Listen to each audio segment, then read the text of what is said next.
वो जजमेंट मेरी जिंदगी की सबसे बड़ी हार थी, लेकिन भारत के संविधान की सबसे बड़ी जीत, और उसने मुझे हमेशा के लिए अमर कर दिया। मैं केशव आनंद भारती, केरला के एडनीर मठ का शंकराचार्य हूँ। केरला सरकार ने लैंड रिफॉर्म्स एक्ट लाकर हमारे मठ की जमीन ले ली।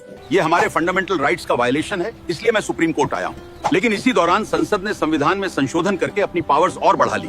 मैं केशव आनंद भारती का वकील हूँ। सुप्रीम कोर्ट में ये केस एक प्रॉपर्टी डिस्प्यूट से बढ़कर एक कॉन्स्टिट्यूशनल डिबेट बन गया। सवाल वही, क्या पार्लियामेंट कॉन्स्टिट्यूशन के किसी भी हिस्से को मनमाने ढंग से बदल सकती है? अगर ऐसा है तो सरकार कभी भी सिटीजन से उनके फंडामेंटल राइट्स छीन सकती है।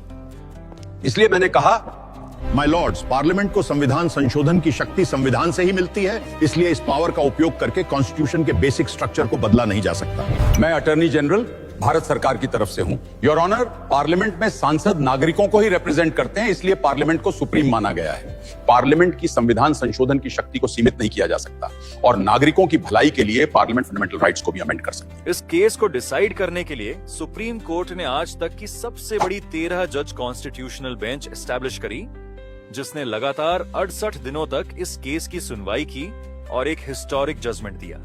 कॉन्स्टिट्यूशन मेकर्स ने कुछ फंडामेंटल प्रिंसिपल्स ध्यान में रखते हुए कॉन्स्टिट्यूशन बनाया था। ये फंडामेंटल प्रिंसिपल्स ही संविधान की आत्मा है, और वही उसका बेसिक स्ट्रक्चर बनाते हैं। इसलिए पार्लियामेंट कॉन्स्टिट्यूशन के किसी भी पार्ट को अमेंड कर सकती है, इंक्लूडिंग द फंडामेंटल राइट्स और द प्रेएम्बल को। लेकिन इस प्रोसेस में वो कॉन्स्टिट्यूशन के बेसिक स्ट्रक्चर को न बदल सकती है, न डिस्ट्रॉय कर सकती है।